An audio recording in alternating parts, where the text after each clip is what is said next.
ang mga kwento ng pag-ibig, kwento ng buhay, at kwento ng pag-asa dito sa Barangay Love Stories. Love Stories. Maituturing na symbol status ang pagkakaroon ng maraming sapatos. Lalo na yung mga tatak talagang brand at sobrang mahal na kailangan talagang pag-ipunan. Kung para sa iba ay parang koleksyon lamang ang pagkakaroon ng maraming sapatos. Meron namang tao sa ating paligid o maging sa ibang bansa ang hikahos sa buhay. At kahit na isang pares ng sapatos ay wala silang maisuot. Ano nga ba ang pakiramdam ng isang batang walang sapatos? Ano nga ba ang pakiramdam ng naglalakad na walang sapatos sa gitna ng napakainit na kalsada? Dear Papa Dudut, maraming beses ko pong pinag-isipan ng sulat kong ito. Gusto ko lang pong sanang dalhin itong lahat hanggang sa huling hininga ko. Ngunit sa bawat araw ng pakikinig ko sa programa ninyo ay nagkaroon ako ng lakas ng loob para sumulat na sa wakas sa inyo. Ang kwento ko naman ang ibabahagi ko sa ating mga kabarangay. Ang kwento ko naman ang magbibigay aral o inspirasyon sa ating mga tagapakinig. Kung tutuusin, Papadudot, lahat ng hirap na dinanas ko ay parang isang pagsubok para pagsumikapan ang mga pangarap ko sa buhay. Kung hindi ako naghirap, wala siguro ako sa kinakatayuan ko sa ngayon.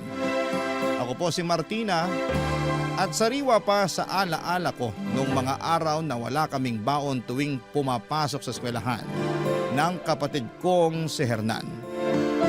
Elementary kami noon, Papadudot, at nakaranas na kaming dalawa ng matinding pambubuli dahil sa mahirap lamang kami.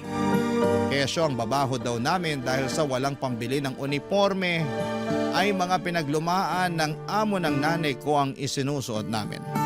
Halata ang paninilaw dahil sa kalumaan ng tela. Sa aking murang kaisipan ay nainggit ako sa ibang mga bata na may maayos na mga sapatos. Lalo na tuwing unang araw ng pasukan. Nagpapayabangan ng kanilang bagong sapatos. Samantalang kaming dalawa ng kapatid ko ay gustong itago sa ilalim ng lupa ang mga paa namin dahil wala kaming mga sapatos. Hindi kaya ng mga magulang ko na bilhan kami kahit na isang pares lamang ng sapatos. Buong elementary ko, Papadudot, ay hindi nakatikim ng sapatos ang mga paa ko. Hindi ko alam kung ano ang pakiramdam na suot ang isang black school shoes. At hindi ko alam kung paano maglakad suot ang isang pares ng sapatos. Hanggang sa mag-high school na ako, Papadudot.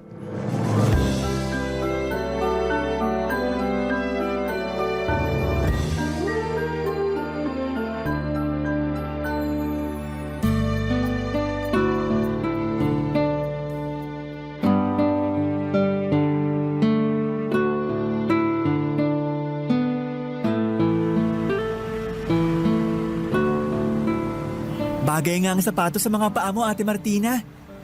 Sa ukay-ukay ko pa binili yan. Ingatan mo yan, ha? Salamat, Hernan. Pinaglaanan mo talaga ako ng sahod mo sa poultry para lang magkaroon ako ng sapatos.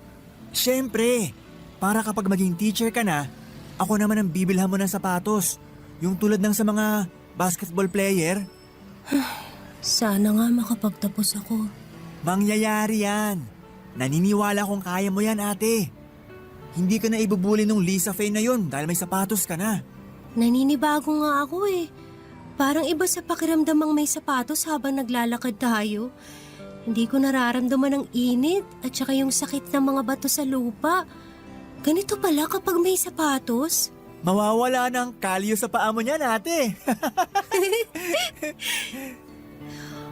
Okay ka lang ba talaga sa trabaho mo sa poultry, Hernan? Oo naman.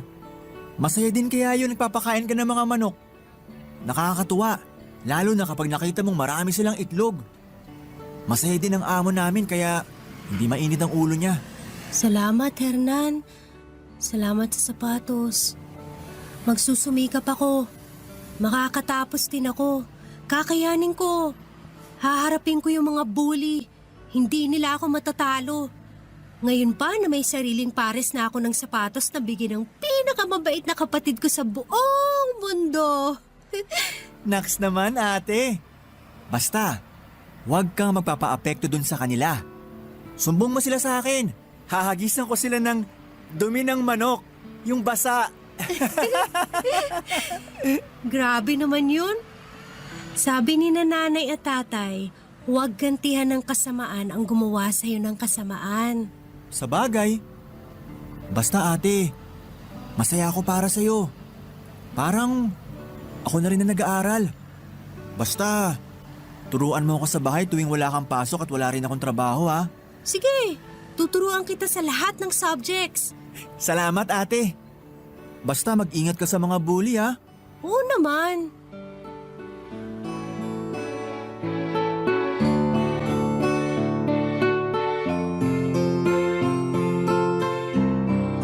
Natuto akong lumaban kay Lisa Fe at sa iba pang kaklase. Ito ba, Liza Fe? Sapatos. Alam kong sapatos, pero bakit ang pangit? Nagkasapatos ka nga, ang pangit naman. Wala ka na bang ibang nakita kundi ako? Hindi naman ang aanong sapatos ko sa'yo ah. Para sa akin, hindi pangit yung sapatos ko dahil bigay ito ng kapatid ko. Mukhang galing sa kung sinong patay at ninakaw mo sa kabaong yung sapatos mo. Yuck! Pwede ba tigilan mo na ako? Nung wala akong sapatos mula elementary, parati mo na akong inaaway dahil sa mahirap lang ako dahil wala akong sapatos.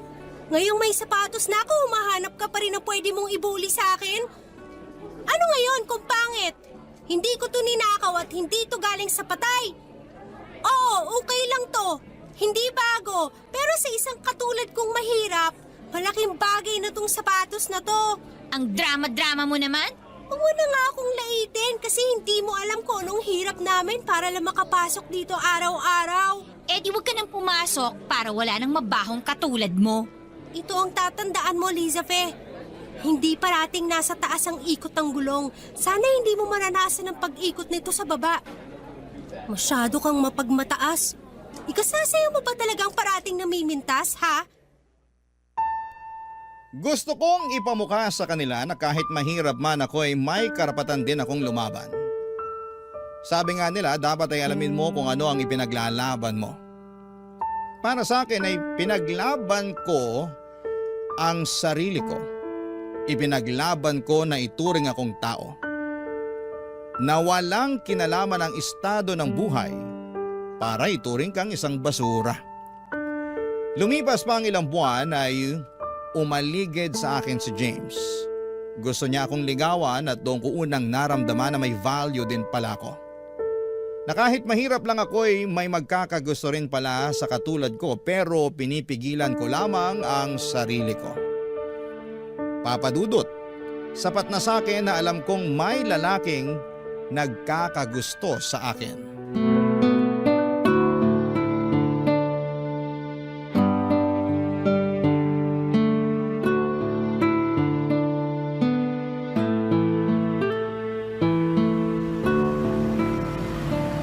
Martina! Martina! Hintay lang. Sandali. Ibibigay sana ako sa'yo eh. Ano yun, James? Ito oh.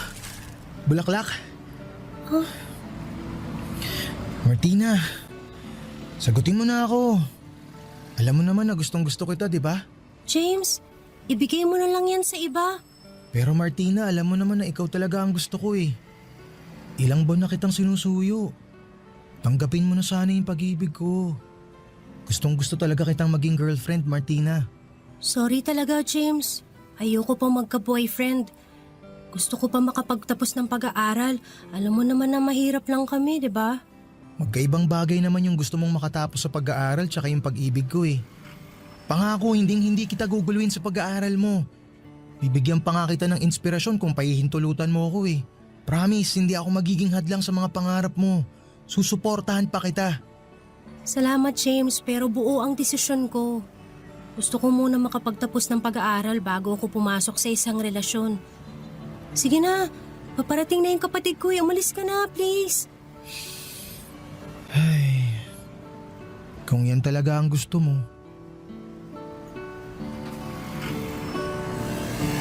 Sino yun, ate? Ah, kaklase ko. Bakit parang... Umiiyak ka ba, ate? Tapat ako sa'yo, Hernan. Wala akong tinatago. Gusto ko lahat ng nangyayari sa akin kinukwento ko. Nanliligaw sa akin si James pero ayokong tanggapin ang pag-ibig niya kasi hindi ako handa. Wala akong karapatang umibig. Walang karapatang umibig ang isang tulad kong mahirap. Kailangan ko makapagtapos. Tama, ate. Magtapos ka muna. Pero mali yung sinabi mong walang karapatang umibig ang tulad nating mahirap. Alam mo lang kung anong prioridad mo sa ngayon. At hindi ang pagkaroon ng boyfriend ang pinunta mo sa paaralan, kundi ang magkaroon ng magandang kinabukasan. Kaya, punasan mo na ang mga luha mo, ate. O eto, may dala akong itlog ng manok. Binigay ng amo ko.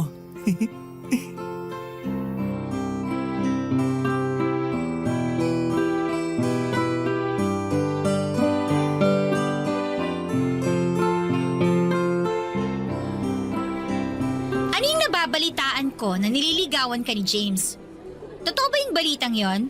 Magtapat ka nga sa akin, Martina. Bakit mo gustong malaman? Yung tanong ko ang sagutin mo, hampas lupa. Oo, nililigawan nga ako ni James. Ano naman ngayon? Sumusobra ka na! Ano ba? Bitiwan mo ako! Maraming beses mo na akong kinakante. Ito ang tandaan mo. Aangat din ako sa buhay, Lisa Fe. At kung darating ang araw na yun, sisiguraduhin ko maghaharap tayo at hindi mo na ako matatawag pang hampas lupa. Wala kang mararating sa buhay! Wala! Iba pa rin talaga siguro ang turing ng tao sa akin kung medyo nakakaangat ako sa buhay. May magandang sapatos at hindi tulad ng suot kong galing sa ukay-ukay. Tama ba si Lisa Fe na wala akong karapatan na may marating sa buhay? Kailangan ko bang magpatalo sa kanya at tuluyang isuko ang pangarap na makatikim ng kaginhawahan sa buhay ko? Bakit ang sama-sama ng mundo sa isang katulad kong dukha? Hindi pwedeng umibig dahil takot na mas lalong manatiling nasa lugmok at putikan ang buhay. Ang tangi ko na lamang kinakapitan ay ang pag-asang may bukas pang darating at marami pa akong guguguling panahon para maging maayos din ang kalagayan ko at ng pamilya ko, Papa Dudut. Barangay Love Stories. Barangay Love Stories. Hindi ko talaga kayang mag-aral sa kolehiyo, Papa Dudut, dahil kapos talaga kami sa pera. Hindi pa rin sapat ang sahod ni Hernan para makapag-aral ako. Kaya naman nakapag-decide akong magtrabaho sa isang resort bilang tagalinis habang si Hernan naman ang bumalik sa pag-aaral. Ilang beses ko rin siyang kinausap na bumalik sa pag-aaral dahil nahihiya na siyang pumasok dahil sa kanyang edad. Ang sabi ko ay wala namang pinipiling edad ang pag-aaral. At siguro ngayon ay hindi na siya mabubuli ng kanyang mga kaklase dahil malaki at malakas siya kumpara sa kanila. Mabuti naman at nakinig siya sa akin.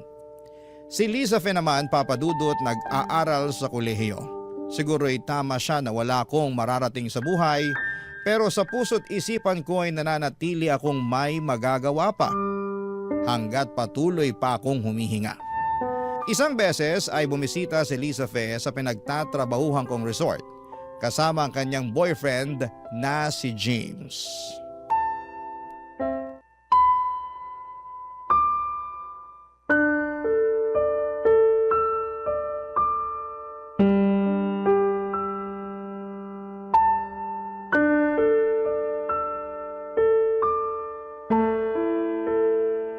Dito ka pala nagtatrabaho. Oo, Lisa Fe. Tama nga ako. Hanggang tagalinis lang talaga ang mararating mo sa buhay mo, Martina. Lisa Fe, hanggang dito ba naman ayaw mo pa rin akong tantanan, ha? Bakit? Aawain mo ba ako, ha? Baka gusto mong ipasisanti kita dito sa resort. Ganyan ba talaga kalaki ang galit mo sa mga tulad kong mahihirap? Nakakairita ka kasing tingnan eh. At saka huwag kang nga makalapit-lapit sa boyfriend ko. Yes, kami na ni James. Ako pa rin na nagwagi sa puso niya, Martina. At kahit nakasapatos ka ngayon, tingin ko pa rin sa'yo na kayapak na dugyot. Masyado ka talaga mapanglait, Lisa Fe. Kahit wala naman akong ginagawa sa'yo, ikinaliligaya mo pa rin yung manlait sa kapwa mo. Sana balang araw, hindi mangyari na lalaitin ka ng iba dahil hindi biro ang laitin. Yung mararamdaman mo na sobrang liit ka sa harap ng ibang tao. Hay nako, masyado kang madama.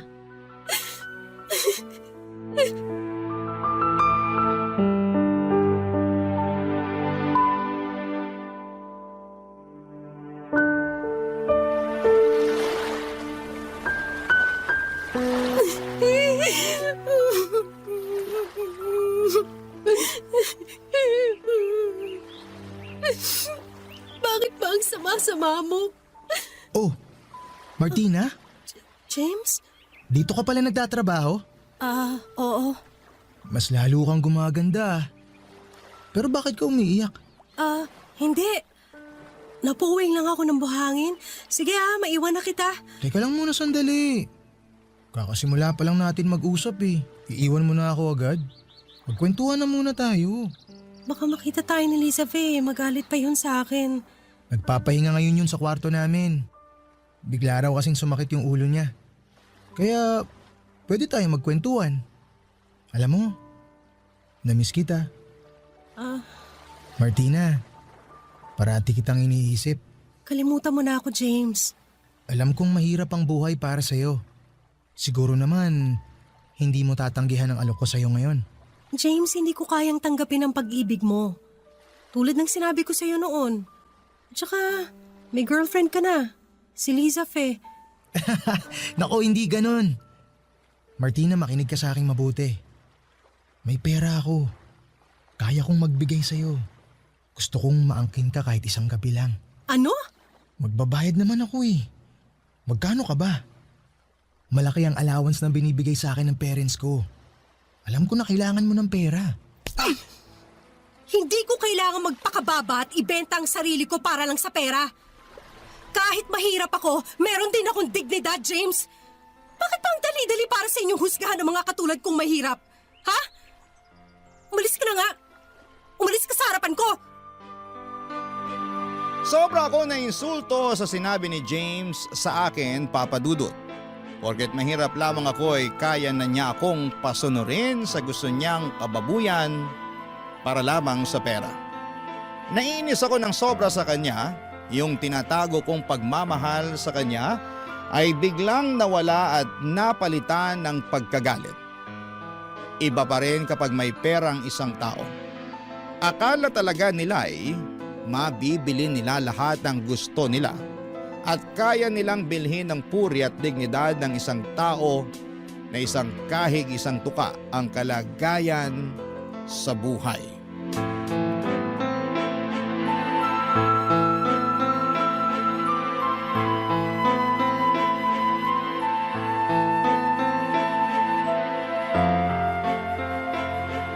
Nakikipaglandian ka ba sa boyfriend ko, Martina?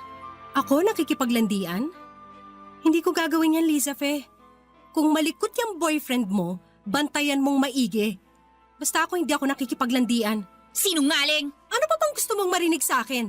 Sinabi ko na sa'yo na hindi ako nakikipaglandian at wala akong balak makipaglandian sa boyfriend mo. Saksak mo yung James mo sa baga mo. Nakita ko kayo kanina, nag-uusap. Nakita mo rin siguro na lumayo ako agad sa kanya. O di namin mo rin nakipag-usap ka sa kanya? Lumapit yung boyfriend mo sa akin. Lumayo ako agad dahil wala akong balak na agawin yung boyfriend mo. Kung ano man yung iniisip mo, mali yan. Kung wala ka ng ibang kailangan sa akin, naalis na ako. Hindi ako takot sa'yo. Bantayan mo yung boyfriend mong higad.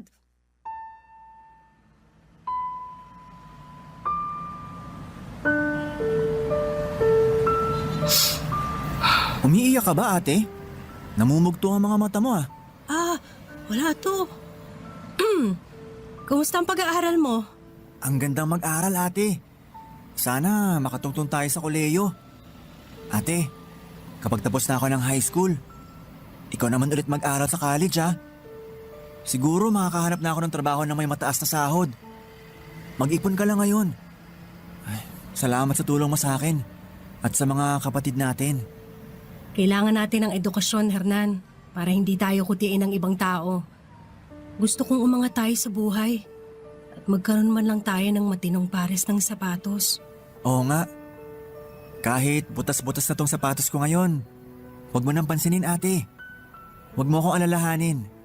Hernan, ipangako mo sa akin na magsusumikap ka sa pag-aaral ha.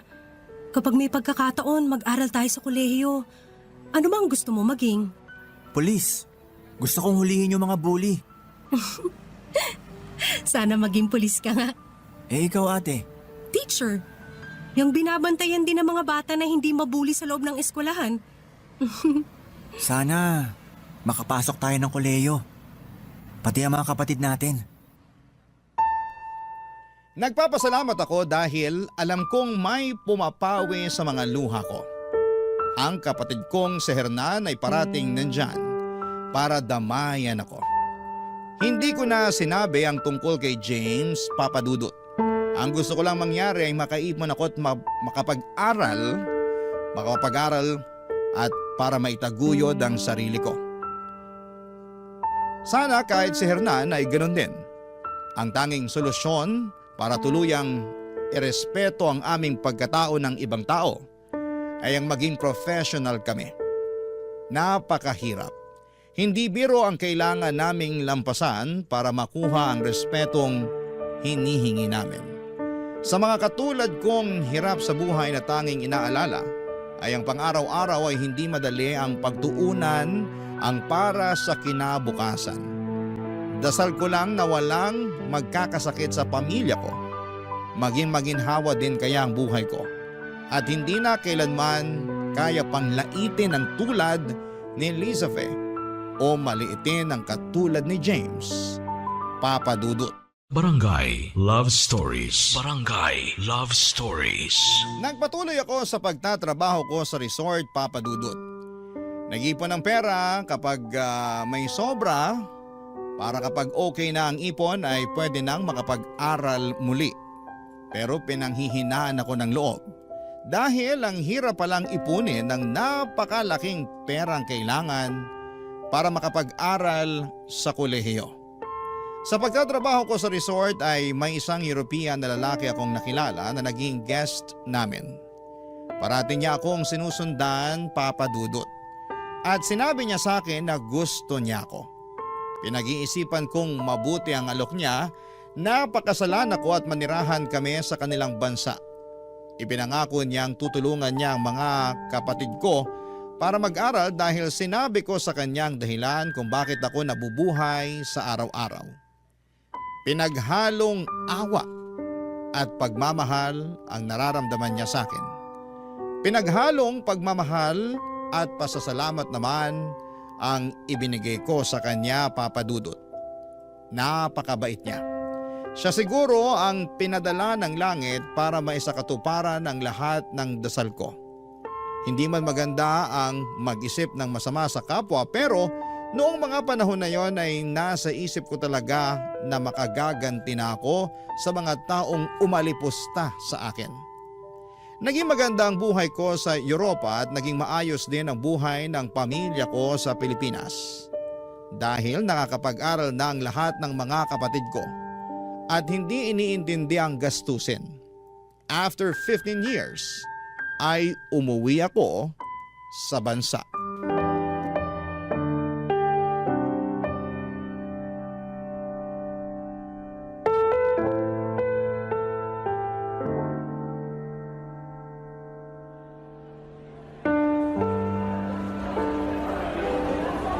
Ate, pwede na natin bilhin kahit ilang sapatos ngayon. Pulis na rin ako. May pamilya na ako. Maayos ang buhay namin. Sobrang laki ng utang na loob ko sa'yo. Ano ka ba, Hernan? Wala kang utang na loob sa akin. Magkapatid tayo kaya nagtutulungan tayo para maiahon ng isa't isa sa kahirapan. Naalala ko pa yung dati. Binilan mo ko ng isang pares ng sapatos. Naaalala ko pa yung itsura ng sapatos. Yung amoy niya, yung amoy ukay-ukay. Yung saya sa puso ko na sa wakas, makakatikim na ng sapatos yung mga paa ko. Parang kailan lang ang lahat, ate. Naaalala ko nga yung panahon na yun na sobrang hirap ng buhay natin. Pero mayaman tayo sa pangarap. Oo, mayaman tayo sa pangarap. Anong gusto mong sapatos? Sagot ko. Bilhan ko na rin yung mga pamangkin ko. Salamat ate. Pero may hihilingin ako sa'yo. Ano naman yun? Gusto kong bilhan kita ng sapatos mo. Tulad ng dati. Ate, Ang saya ko at naging maayos na ang buhay natin. at natupad na rin ang pangarap mo maging isang teacher, ate. Sa ibang bansa nga lang. Nag-iba ang ikot ng kapalaran sa atin. Kaya kailangan nating pasalamatan ng Diyos at hindi niya tayo pinabayaan. Ate, naalala mo pa si James? Yung may gusto sa'yo? Yung niligawan ka dati? Oo, naalala ko siya. Bakit? Nagkaroon ng rumble sa isang bar. Nandun pala siya. Kasali siya dun sa gulo. Namatay siya, ate. Natamaan ng bala ng baril ng kalaban nila. Totoo? Alam mo, hindi ko sinabi sa'yo dati na nahahanginan ako kay James. Buti nga hindi mo sinagot yun, ate. Paano na lang kung naging kayo? Oo nga. Pero ang lungkot naman ang naging dahilan ng pagkamatay niya. Kapag lumalapit ka sa ganon, tiyak na malapit sa kapahamakan ng buhay mo. Si Liza Fe, may balita ka ba sa kanya? Puntahan mo kaya? Magpakita ka sa kanya. Nasaan ba siya?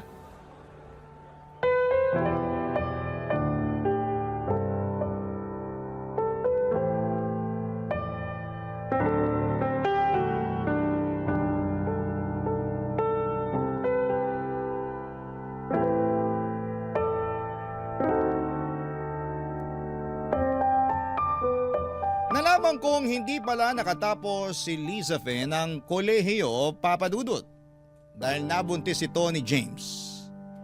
Lingid pala sa kaalaman ni Liza Fe ay meron ding ibang girlfriend si James at naunang nabuntis sa kanya na pinangakuan ng kasal ni James. Simula noon ay naging iba-iba na ang karelasyon ni Liza Fe at nagkaroon siya ng maraming anak sa iba't ibang lalaki. Naghirap sa buhay si Liza Fe dahil wala rin siyang nakukuhang tulong sa mga lalaking nakasama niya. Nagtatrabaho siya ngayon si Liza Fe sa dating resort na pinagtatrabahuhan ko bilang isang waitress sa restaurant ng resort. Ayaw ko sanang pumunta doon pero yon ang piniling venue para sa birthday party ng anak ni Hernan. Kaya pumunta na rin ako at nag-cruise muli ang aming mundo ni Liza Fe.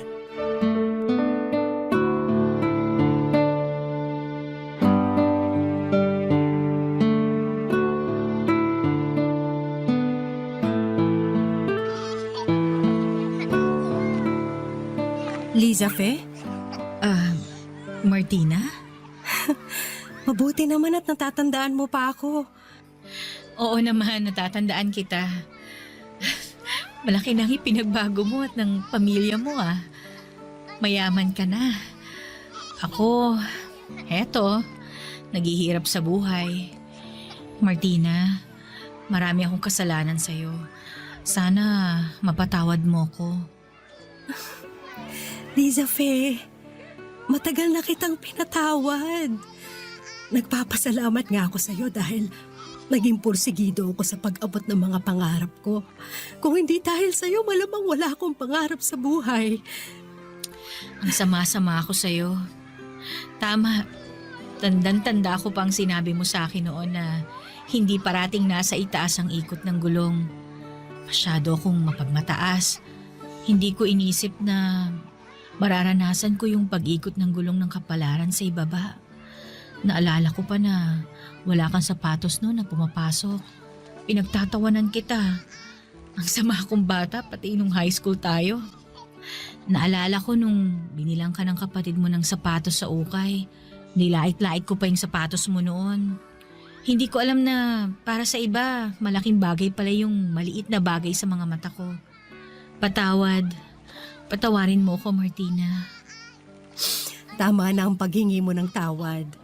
Pinatawad na kita. Kalimutan mo na ang nakaraan. Gusto kong maging magkaibigan tayo. Talaga? Ang ganda ng suot mong damit. Ibang-iba na ang itsura mo pero ganun pa rin ang puso mo, Martina. Alam mo, naikwento sa akin ni James ang nangyari sa inyong dalawa. Inalok ka pala ni James na bayaran para maikama ka niya. Gago talaga yun. Pero mahal ka daw niya. Ikaw daw ang mahal niya. Masakit daw sa kanya yung ginawa niya sa'yo noon. Sama namin sa'yo, Martina. Basta ang importante, yung ngayon. Kailan ang day off mo? Bukas. Samahan mo ako.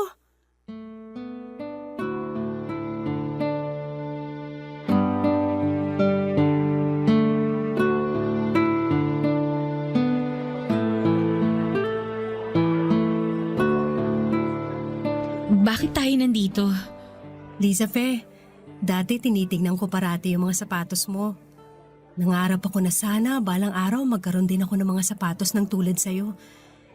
Nakita kita kahapon tsaka ngayon, hindi maayos ang suot mo. Ayoko makita kang ganyan.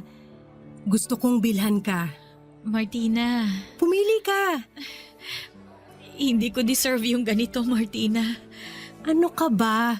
Magkaibigan tayo. Sige na. Gusto mo to? Kasi gusto ko rin to. Gusto kong bumili ng dalawa para pareho tayo. Bakit ba ang bait-bait mo? Sa totoo lang, kinamumuhian talaga kita noon eh.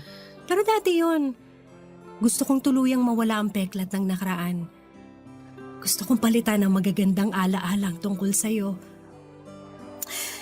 Gusto kong lumaya sa nakaraan. Martina, Pinatatag mo ako noon. Kaya nung nandun ako sa Europe, malakas na yung loob ko sa lahat ng mga hamon. Pinatibay mo yung puso ko. Ano? Biling ko na to. salamat.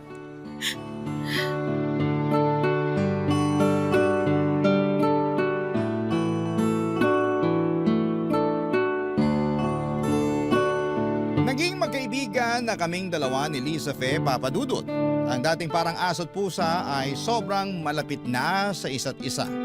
Nang namatay ang asawa ko ay lumipat na ako dito sa Pilipinas. Nagtuturo ako sa isang university sa Quezon City sa ngayon. Ang buhay ay parang laro. Dapat ay kailangan mong alamin kung paano mo maipapanalo ang iyong buhay. Kapag may bully sa iyong paligid ay tignan mo kung bakit kanya binubuli at magsumikap ka na sa muli ninyong pagkikita ay hindi na niya kayang ibuli ka dahil malayo na ang narating mo dahil pinatibay ka na ng mga sugat na ibinigay niya sa iyo.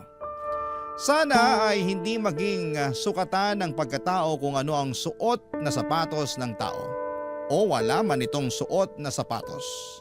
Sana ang maging sukatan ay ang puso at ang dangal ng isang tao. Umaasa ako na may nakuhang aral sa kwento ng buhay ko ang ating mga kabarangay, Papadudut. At maraming salamat sa inyo sa patuloy po ninyong pagbabahagi ng boses naming mga ordinaryong tao. Maraming salamat po. Ang inyong forever kapuso at kabarangay, Martina.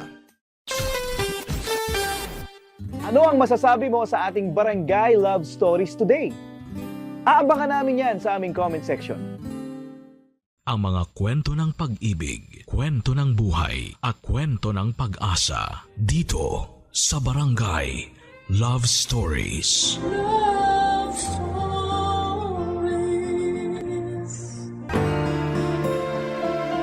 Paano kung matapos ang ilang taon ng pagsasama ninyo ay doon mo lang matutuklasan na may the one who got away pala, ang asawa mo? Dear Papa Dudo, isang magandang araw po sa inyo at sa lahat ng mga listeners sa ating mga kabarangay. Ako po si Mika, 32 years old, mother of 2. Maglilimang taon na rin po akong housewife. Mula po kasi nang ipanganak ako or pinanganak ko ang aking bunso 5 years ago. ay nakapagdesisyon na po kami mag-asawa na mas makakabuti po kung mananatili na lamang po ako sa bahay para matutukan ko ang pag-aalaga sa aming mga anak. 2 years old po kasi noon ang panganay ko at ayaw din naman po naming iwanan sa kasambahay ang pagpapalaki sa mga bata. Bukod pa po dyan ay mas makakatipid din po kami sa pasweldo sa kasambahay kung ako na lamang po ang magmamanage ng bahay. Bago po ako naging housewife ay nagtatrabaho ako bilang receptionist sa isang maliit na hotel kung saan ko rin po nakilala ang aking asawa na si Warren na nagtatrabaho naman doon bilang cook. Naging maayos naman po ang pagsasama namin ni Warren Papadudot. Mabait po si Warren, may itsura at responsableng ama. Wala rin po siyang bisyo bukod sa paminsang-minsang mobile games. Bukod sa mga simpleng tampuhan na karaniwan naman sa lahat ng mag-asawa, ay wala rin po kaming naging malaking pagtatalo sa loob ng 7 taon na pagsasama namin.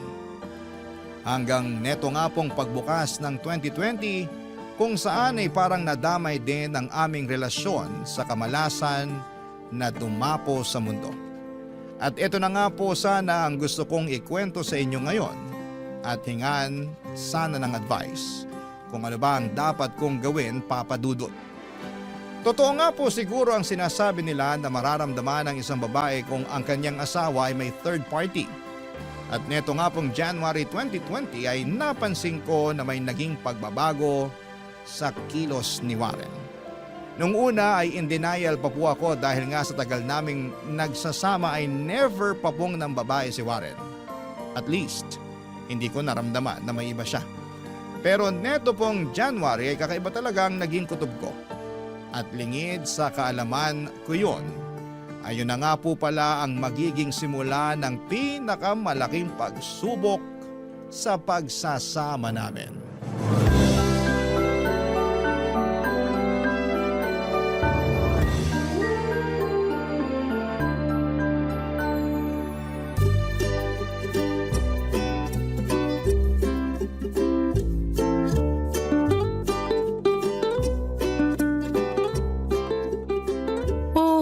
Saan ka galing?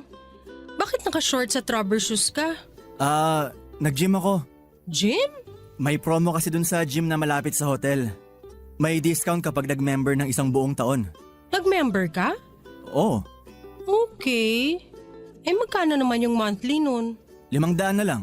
500? Aba, pambayad din natin ng tubig yun ah. Kaya ko naman bayaran yun.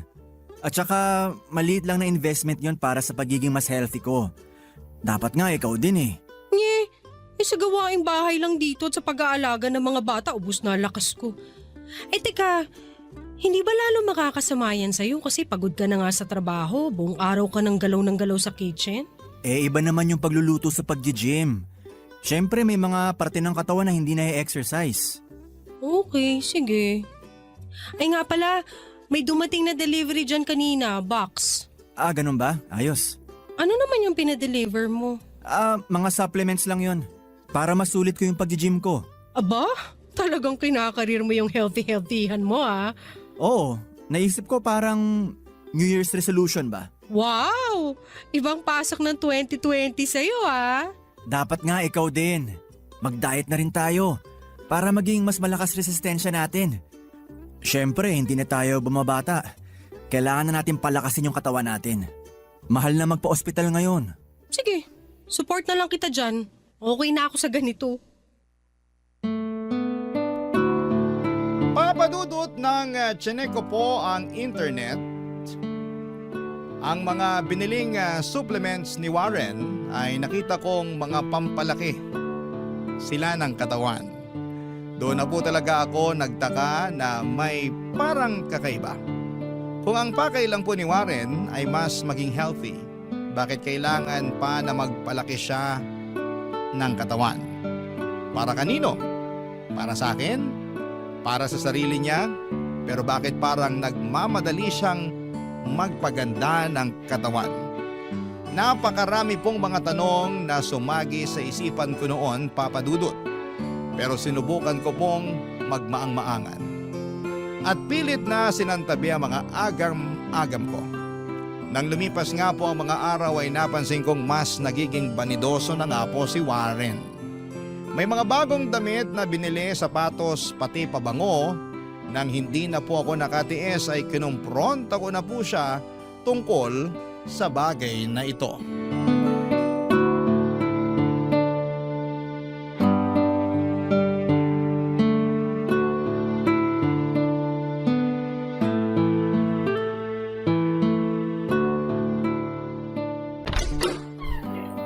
Oh, anong ginagawa mo dyan sa cabinet ko?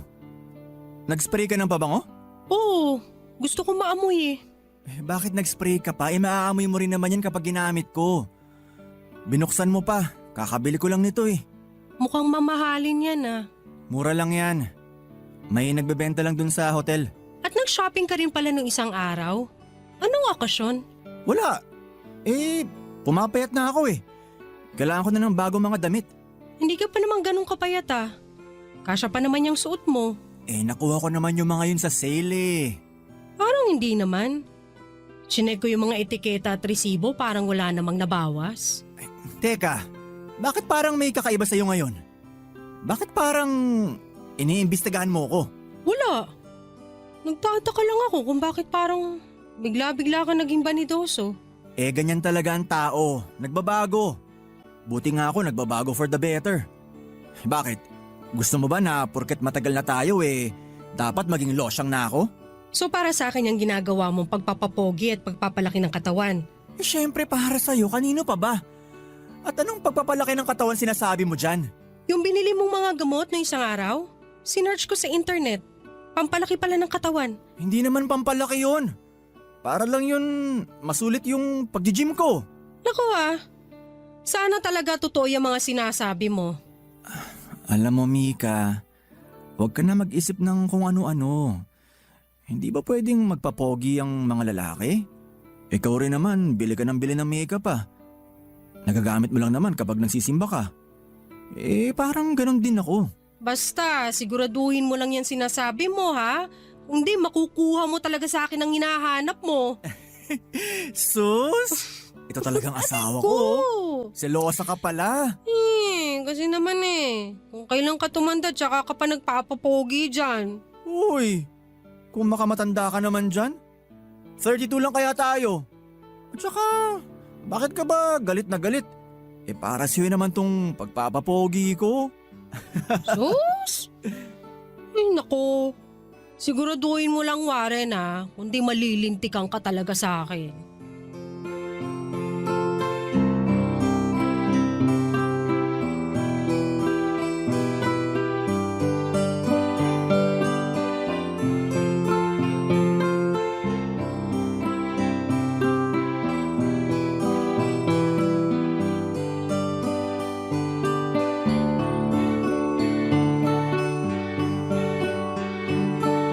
So lumipas po ang mga araw na nagpatuloy po si Warren sa kanyang New Year's resolution ng pagiging mas maalaga raw sa katawan. Kahit na busy sa trabaho ay parang halos 3 beses sa isang linggo siya kung mag-gym. At nung tumagal na nga po ay halos parang araw-araw na niya itong ginagawa. Hanggang sa medyo humupa na nga po ang pagdududa ko sa kanya at unti-unti nang nasanay sa kanyang bagong katauhan.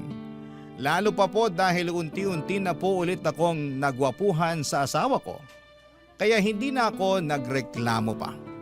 May itsura naman po kasi si Warren kahit na noon pa. Sa katunayan nga po ay nung una ko siyang makita sa hotel, na pinagtatrabahuhan namin ay naging crush ko na po siya kaagad. Pero medyo natagalan pa po na magka-developan kami sa isa't isa dahil nalaman ko na moving on pa po pala ito sa isang relationship sa kanyang girlfriend na nakipaghiwalay sa kanya. Dahil gusto nitong mag-abroad samantalang ayaw po ni Warren na umalis ng bansa. Yung babae naman po ay ayaw ng LDR. Kaya ipinagpalit niya ang relasyon kay Warren para maabot ang mga pangarap niya. At nalaman ko rin po Papa Dudut na ako pala ang pumalit sa posisyon ng babaeng yon sa hotel. At sa pagbibiro ng tadhanay, ako rin po ang pumalit sa kanya. Sa puso ni Warren, Papa Dudut. Barangay Love Stories. Barangay Love Stories. Matapos nga po ang ilang linggo ay maski po ako ay nahumaling at nainganyo na rin kay Warren, Papa Dudut. Naging mas healthy at conscious na po ako. Nagbawas na ng mantika sa mga niluluto ko at binawasan na ang mga binibiling chichirya para sa bahay. At nag-exercise na rin po. Maski nga po ako ay pumayat na at feeling ko ay naging blooming na rin tulad ni Warren. At aaminin ko pong nakagagaan nga po sa pakiramdam kapag mas masustansya ang kinakain at kapag tumitingin ako sa salamin ay parang ang ganda-ganda ko dahil mas naging maalaga na rin ako sa katawan ko. Pero kahit na ganoon po ang nangyari, Papa Dudut, ay meron pa rin akong isang napansin. Hindi pa rin po kami madalas na nagsisiping ni Warren. Minsan nga po pakiramdam ko kapag ginagawa namin yon ay parang distracted po siya sa ibang bagay. At doon po bumalik ang pag-aalinlangan ko kung para kanino nga ba ang naging pagbabago sa ugali ni Warren. Para sa akin po ba, sa kanya o baka naman para sa iba na? At parang dininig nga po ng Diyos ang mga pag-aalinlangan ko ng minsang hindi sinasadya na magkita kami ng dati naming katrabaho na si Thea sa isang grocery nung ako'y namimili. At nang magkakumustahan ay nagkayayaan kami na magkape at magkwentuhan, Papa Dudut.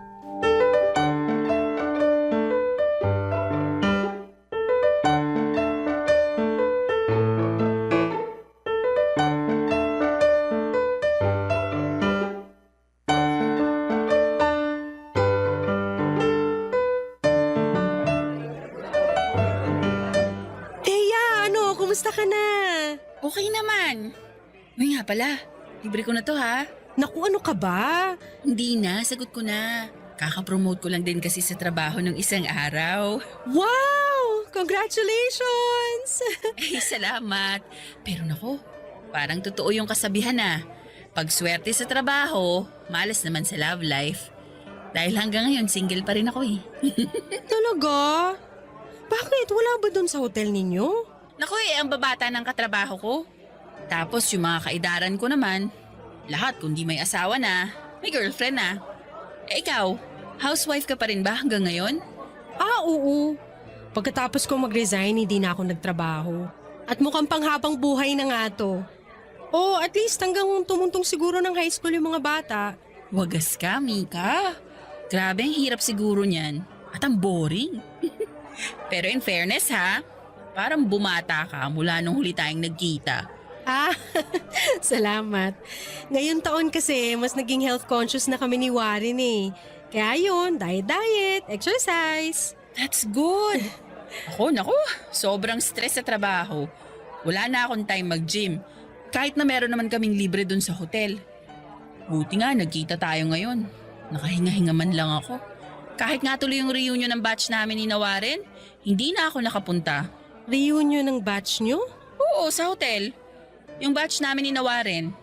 Diba parang kami yung mga first trainees dun? Talaga? Kailan? Di mo ba alam? Mga 2 weeks ago siguro. Teka, hindi ka ba sinabihan ni Warren? Hindi. Wala naman siyang nababanggit. Pero late na nga siyang umuwi nung isang Sabado. Ang sabi niya, nagkayayaan daw sila ng inuman ng kitchen staff. Ba't kaya? O bakit? Wala. Oy, Thea, ano yan? Sabihin mo sa akin, kundi, naku! Parang wala tayong pinagsamahan, ha? Hindi. Baka kasi hindi ka in-invite ni Warren kasi ayaw niyang maging awkward. Andun kasi si Ana. Si Ana? As in... Ana, as in yung ex-girlfriend ni Warren? Oo. Bumalik kasi ng Pilipinas galing Abu Dhabi. Yun nga rin yung dahilan kung bakit nagkayayaan ng reunion eh. Ganun ba?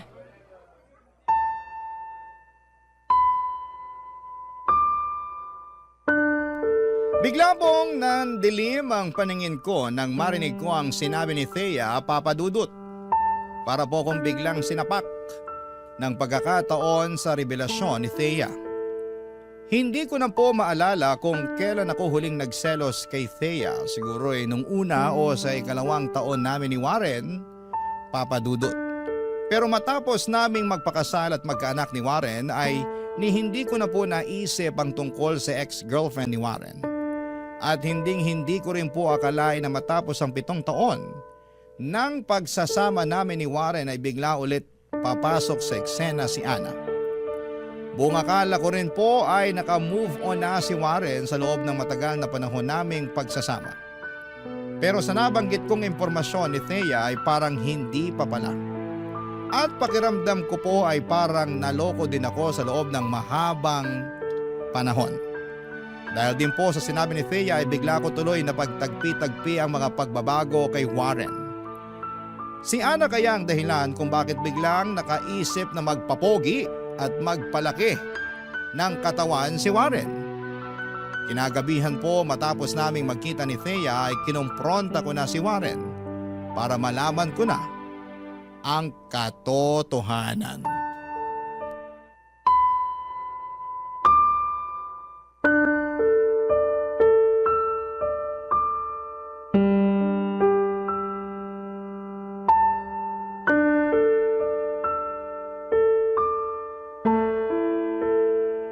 Warren! Warren! Oo, Kumising ka, may tatanong ako sa'yo. ano? Hindi ba pwedeng bukas na yan pag-gising natin? Bakit hindi mo sinabi sa akin na may reunion kayo? Ano? At bakit hindi mo sa akin sinabi na nandun si Ana? Alam ko na kasi yung magiging reaksyon mo kaya hindi ko na sinabi. Bakit mo naman iisipin na ganito ang magiging reaksyon ko? Siyempre, dahil ex ko yung tao. So kahit na more than 7 years na kayong hiwalay, kasal na tayo at may mga anak na tayo, iniisip mo pa rin na magseselos ako kay Ana, ganun ba? Oo. Hindi mo ba naisip na sa pagtatago mo ng totoo, mas lalo akong maghihinala sa'yo? Maghihinala na ano? Pwede ba, Mika? Gabing-gabi na. Ginising mo ako para dyan sa walang kakwenta-kwentang bagay na yan? Kailan mo nalaman na babalik si Ana dito? Ewan, hindi ko alam. Doon ko lang nalaman nung nag-attend ako ng reunion. Sinungaling? Anong sinungaling? Kaya kayo nag-reunion dahil bumalik si Ana sa Pilipinas? Yun ang dahilan. Siya ang nagyaya, tapos sasabihin mo na hindi mo alam? Teka, bakit ba ang dami mong alam? Sino ba nagsabi sa'yo? Huwag mo ibahin ang usapan.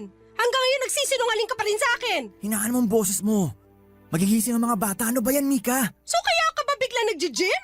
Ha? Kaya ka bigla nagpalaki ng katawan para ihanda ang sarili mo sa pagmumotel nyo? Napakabastos yung bibig mo, ha? Tumahimik ka na. Sagutin mo ako! Hindi nga! Tumigil ka na dyan sa pagiging silosa mo na wala namang batayan. Etong tandaan mo, Warren, ha? Barkado ka na sa akin. Malaman ko lang na may ginagawa kayong milagro ng Ana na yon, hindi ako magdadalawang isip na hiwalayan ka! Matulog ka na dahil ini-stress mo lang ang sarili mo dyan sa pagiging insecure at malisyosa mo.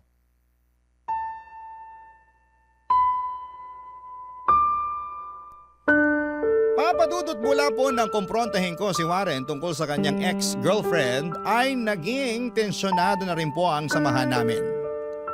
Sa katunayan nga po noong Valentine's date namin na hindi man lang naging romantic si Warren. Dinala niya lamang po ako sa isang restaurant. Binigyan ng rosas at yun na po. Parang trabaho lang. At noong naroon din po kami ay halos hindi rin kami magkwentuhan at parang malayo din ang iniisip niya. Bukod pa po dyan ay napansin ko rin na parang naging mas mainitin ang ulo ni Warren Papadudot. Hindi na po namin napag-uusapan ulit ni Warren si Ana pero patuloy siya sa pagiging cold sa akin.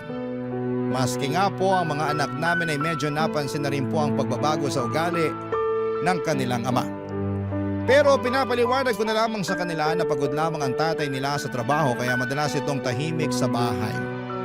Kaya minsan, naiiyak na lamang po ako Papadudot at ang panahon ko lang para umiyak ay kapag walang tao sa bahay namin. Kapag nasa eskwelahan ng mga bata at nasa trabaho naman si Warren, gulong-gulo na po ang isipan ko, Papa Dudut, dahil para akong may kalaban na hindi ko nakikita. Pero hindi ko rin naman po alam kung dapat nga ba akong mangamba o masyado lamang akong napaparanoid at insecure. Kagaya na nga rin ang sinabi sa akin ni Warren. Barangay Love Stories. Barangay Love Stories. Hindi ko na rin po napigilan ang sarili ko, Papa Dudut, at nag-imbestiga na ako kay Ana. Sinearch ko siya sa internet at ang kanyang mga social media accounts, pero lahat po ay naka-private at wala akong ibang makita na impormasyon. Maski po ang mga common friends nga nila ni Warren ay inestalk ko na rin po sa mga social media, pero wala rin po akong masyadong makuhang impormasyon.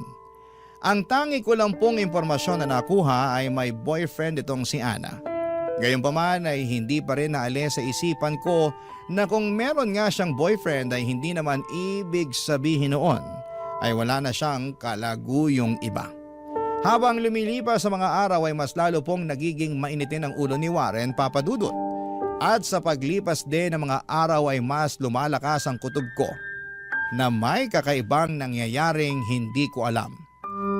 Isang araw, dahil hindi ko na nga rin po napigilan ang sarili ko ay kinonta ko pong ulit si Thea at nakipagkita sa kanya para makakuha pa ng dagdag na impormasyon tungkol kay Ana.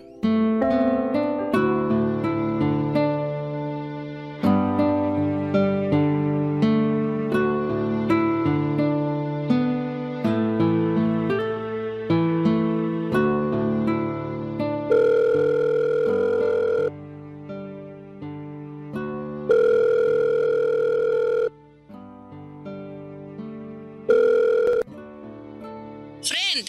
Oh, napatawag ka. Thea, busy ka ba? Hindi naman masyado. Kakauwi ko lang naman. Anong meron?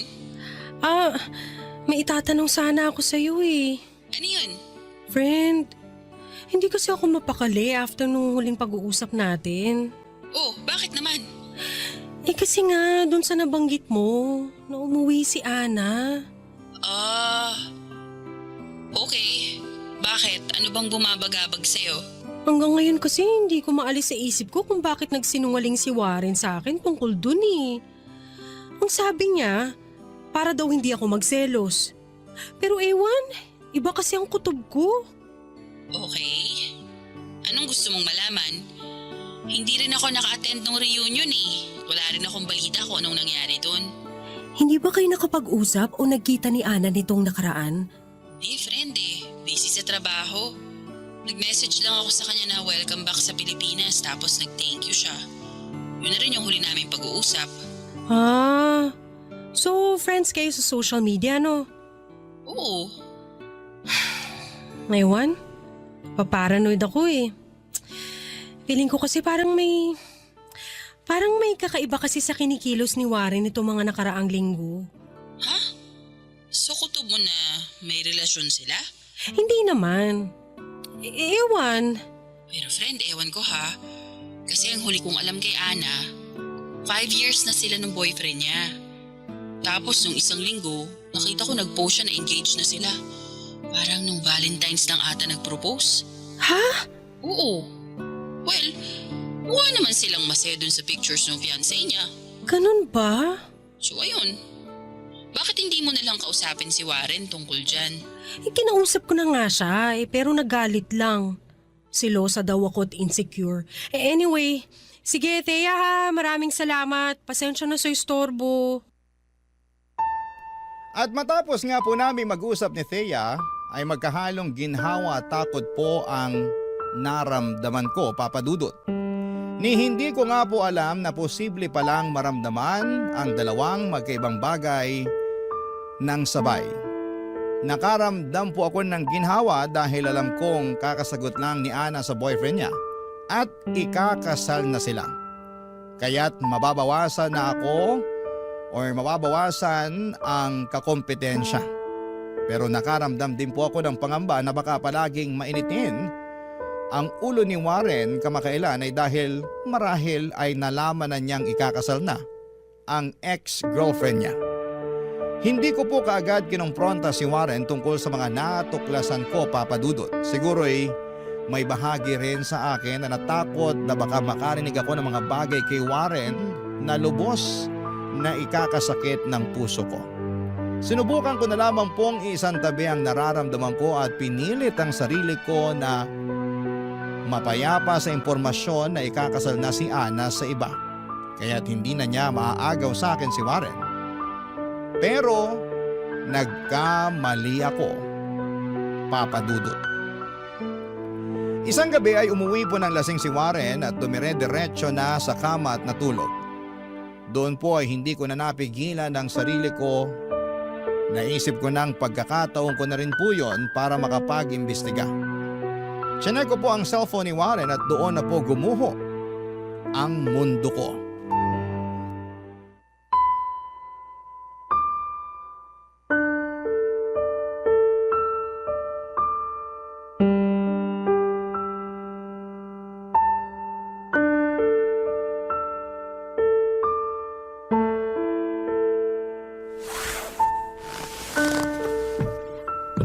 Silipin ko nga tong phone mo kung wala ka talagang tinatago.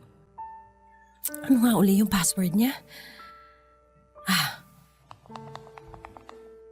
Text ni Warren kay Ana. Ana, mahal na mahal pa rin pala kita. Ana, please wag ka muna magpakasal. At nag-reply pa tong babaeng to.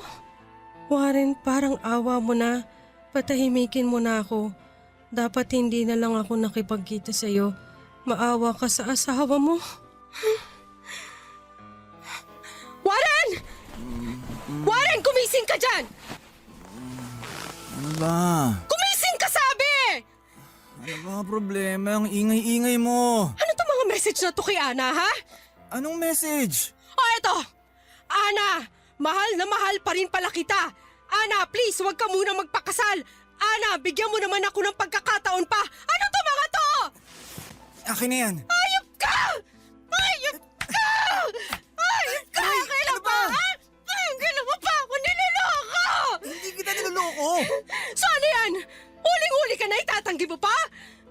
Mahal mo pa rin si Ana! Niloko mo ako! Hindi ko sinasadya. Hindi ko sinasadya. Akala ko naka-move on na rin ako, Mika. Maniwala ka. Pero nung nakita kami, ewan ko, parang bumalik lahat. Bumalik lahat? Kaya pala babalikan mo siya at iiwan mo kami ng mga anak mo? Ganun ba plano mo, ha? Hindi. Ewan ko. Naguguluhan ako. Huwag ka na maguluhan! Lumayas ka na dito! Iwanan mo kami ng mga anak mo at sumama ka na dyan sa ano mo na yan! Hindi ko gagawin yan. Hindi mo gagawin pero yun ang gusto mong gawin, di ba? Patawarin mo ko. Hindi! Hindi kita mapapatawad! Ayaw mo malis, ha? Ito, alisin mo lahat ng mga gamit mo dito! Umalis ka na! Puntaan mo na yung Ana na yun! Pigilan mo siya sa pagbabakasal niya! Mika, ano ba? Matulog na lang tayo. Hindi! Sa tingin mo makakatulog pa ako? Sa tingin mo makakatulog pa ako bukas? Sa isang araw o sa isang linggo? Hindi!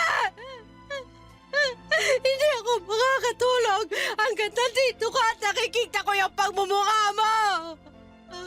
Hindi ko kaya matulog sa isang bahay na kasama ang asawa ko na sa loob na ilang taon may iba naman palang mahal! Lumayas ka! Lumayas ka na! Mika, please. Pag-usapan natin to. Wala na tayong dapat pag-usapan. Niloko mo ako, Warren.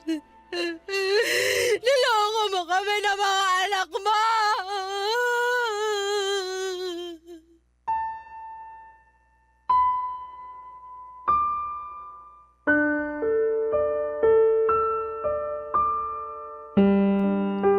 Sinubukan po akong pakalmahin ni Warren at kausapin pero hindi ko na po siya binigyan ng pagkakataon, Papa Dudut. At kinabukasan matapos ng insidenteng yon ay umalis na nga rin po si Warren sa amin at nakituluyan muna sa kanyang kapatid. Hirap na hirap din po akong ipaliwanag sa mga anak namin ang mga nangyari. Ang sinabi ko na lamang po ay kailangang umalis muna ng papa nila sa bahay dahil may trabaho ito. Pero hindi ko po alam kung paano ipapaliwanag sa kanila ang komplikadong dahilan kung bakit kami naghiwalay ng tatay nila. Hanggang sa inabot na nga po ng quarantine at tuluyan na kaming nagkahiwalay ni Warren, Papa Dudut. 6 na buwan na po siyang hindi umuwi at hindi pisikal na nakikita ang mga anak namin. Matapos niyang umalis sa amin ay halos ilang buwan din po akong sinubukang kausapin ni Warren tungkol sa mga nangyari. Maski ang kapatid niya at mga magulang namin ay namagitan na para magkaayos kaming muli. Alalang-alala daw ang mga bata. Pero napakahirap po sa puso ko, Papa Dudut. Dahil parang na-trauma na ako sa mga nangyari. Alam ko po kasi na makipagbalikan man ako kay Warren ay nagbago na ang lahat. At habang buhay na akong mahihirapan na magtiwala sa kanya. Kaya rin po ako sumulat sa inyo, Papa Dudut, ay para makakuha ng opinyon sa ating mga kabarangay kung ano nga ba sa tingin nila ang dapat kong gawin. Mahal ko pa rin po si Warren at para sa mga anak namin ay gusto ko rin pong makipagbalikan sa kanya. Pero matapos po ng ginawa niya, ay nahirapan na akong maniwala na tapos na talaga ang nararamdaman niya para kay Ana. At ako na ang pinipili niya. Maraming salamat po, Papa Dudut, sa pagbasa ng aking liham. Ang inyong forever, kapuso at kabarangay, Mika. Nalilito pa rin sa live ang ating kabarangay. Ano kaya ang maipapayo mo sa kanya? Ibahagi mo yan sa ating comment section para mabasa rin niya.